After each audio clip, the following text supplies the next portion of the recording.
Golf Central Update, brought to you by TaylorMade.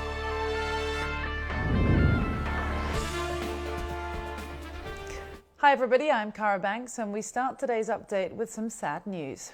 20-time PGA Tour winner Doug Sanders died on Sunday in Houston, aged 86. A colourful dresser known as the Peacock of the Fairways, he was a fan favourite and enjoyed one of the best years of his career in 1966 when he finished inside the top 10 at all 4 major championships and won 3 PGA Tour titles. He never won a major, but perhaps what he is best known for is his unfortunate miss from 3 feet that would have won him the 1970 Open Championship. He went on to lose to Jack Nicklaus by 1 stroke in an 18-hole playoff. He collected top 4 finishes in all of the majors, notching 4 runner-ups along the way. But first announced himself in 1956 when he became the first and only amateur to win the Canadian Open. He turned professional the following year. He was a member of the 1967 United States Ryder Cup team that won by a record score, by the way, of 23.5 to 8.5 points.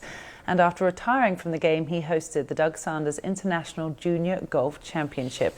He passed away of natural causes.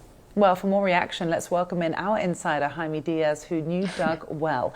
We've mentioned his wardrobe, Jaime. He also had a celebrity status, but did that make him a little bit underappreciated at the height of his career, do you think? I think so, because he was a tremendous showman. You know, the fans in the 60s, they used to ask, what did Arnold Palmer shoot and what was Doug Sanders wearing that day? That was the big question. But he was, as a golfer, tremendous. He had a record that I think will get him in the Hall of Fame eventually, the 20 wins. And of course, he lost 4 majors only by 1 shot each. That was really tremendous. And it'll probably, be something that'll be appreciated later. He had a great golf swing. It was very short, but very sound. Somewhat like Lee Trevino, tremendous impact.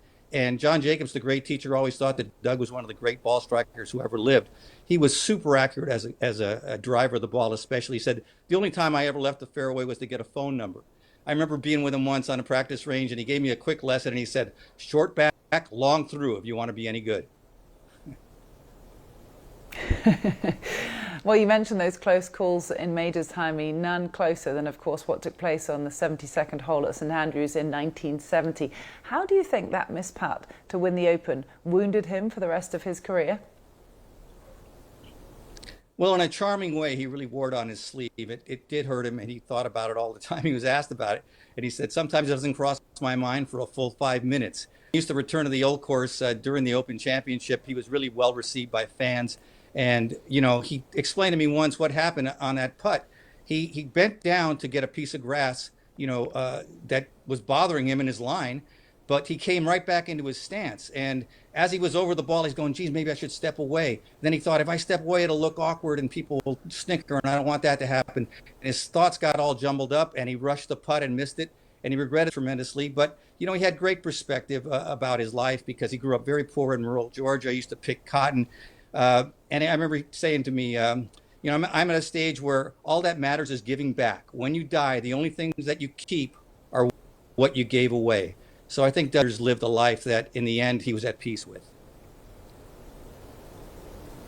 And a career that he would have been proud of. And maybe one day we will be able to call him a Hall of Famer. Jaime, thank you very much for joining us. Well, now on to some more news from Team Fleetwood. Tommy's longtime caddy Ian Finnis has taken it upon himself to set up a GoFundMe page for European Tour caddies who are suffering loss of earnings during the pandemic. Last night they hosted an Instagram Live and drew and gave out some incredible raffle prizes to people along the way. Finno later posted the results on Twitter.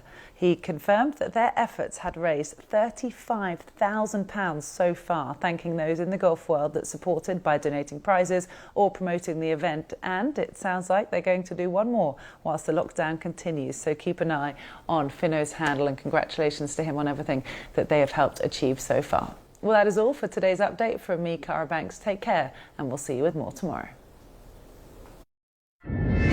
Golf Central Update, brought to you by TaylorMade.